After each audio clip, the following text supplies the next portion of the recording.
Oh, man. Let's hope we don't have to use that.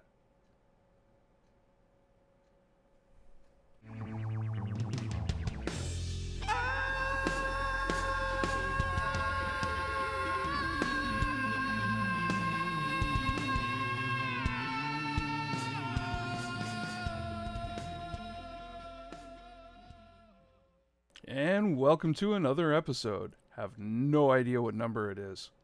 Anyway, you can see behind me there is well, I use the term fish loosely, but there's a fish behind me. Let's have a look here. So what I've done is I've made a fishing game. I've got a little timer here to keep track of your score. And that's the mouth that you have to try to launch your fishing rod into. So let me quickly show you how this works. To start the game, you can see there's no scores let up right now. We flick the switch, jump on the pad that's got the light on it, and start casting. And you would think I'd be better at the game. There we go. Because I made it. Now you see that light comes on and we switch over to the other pad. A little light here tells you which pad to stand on, and then we cast again. There we go. Over to the other pad. Okay.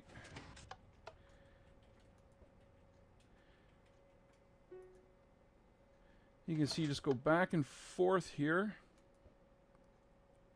trying to get the lure in the fish's mouth, like so.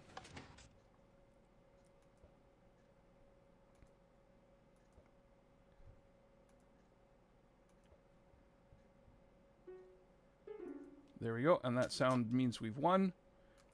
We turn it off, and we check our score. 68, that's my score. And just to keep there from being another lever for dumping the score, basically when you're done, you put your score in here. It gets put back into the system, and then you write it in the book. So that's it. Now, let's go have a look at the mechanics of how all this works.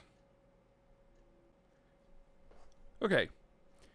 First of all, you can see in the mouth here, we've got a weighted pressure plate. And I don't know if I can, yeah, kind of trigger it from up here.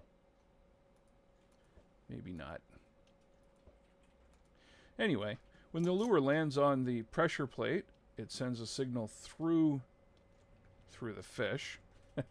You can see it makes his eyes light up, and at the same time triggers that piston that carries the signal down through these slime blocks to push the redstone brick down to here.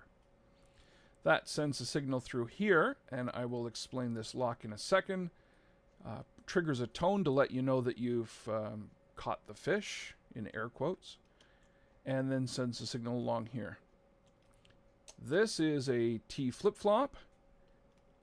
Its job is to see that you've caught a fish, and when you do, it sends a signal along to switch from this pad over to this pad, and vice versa. The other line here is for the scoring.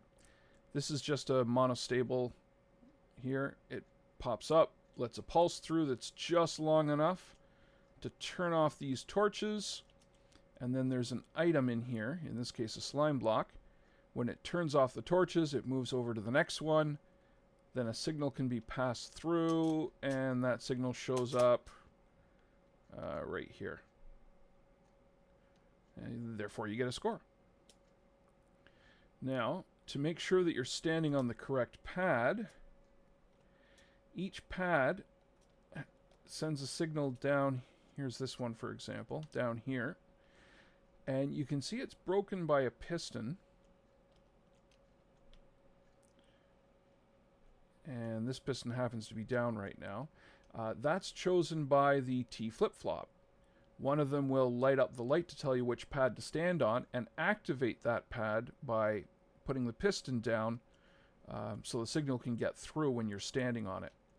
Over here, it can't get through. So if you're standing on the pad on this side, no signal's going to go through. You have to stand on the right pad, the one that's lit up.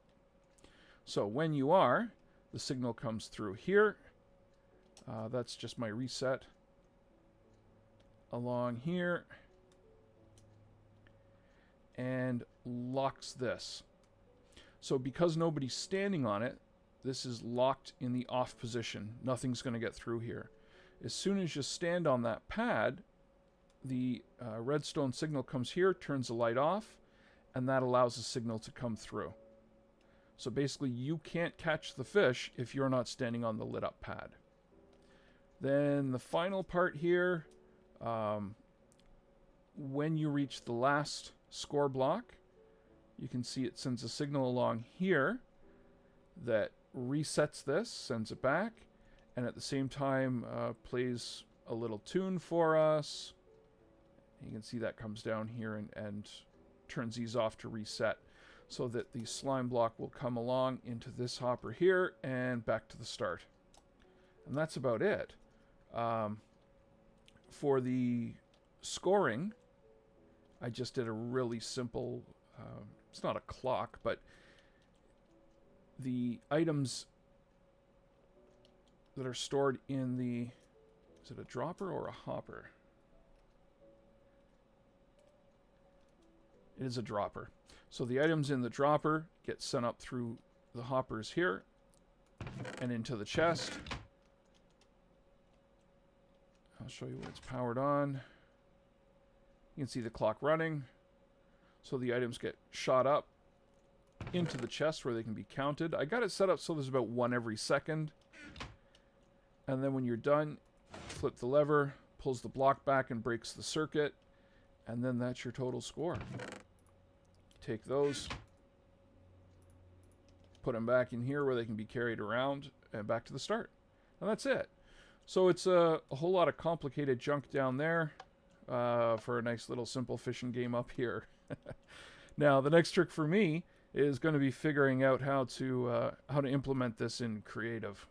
A lot of resource gathering to do before I can put this into operation, but I thought I'd give you guys a sneak peek. So, I hope you like it, and we'll see you next time.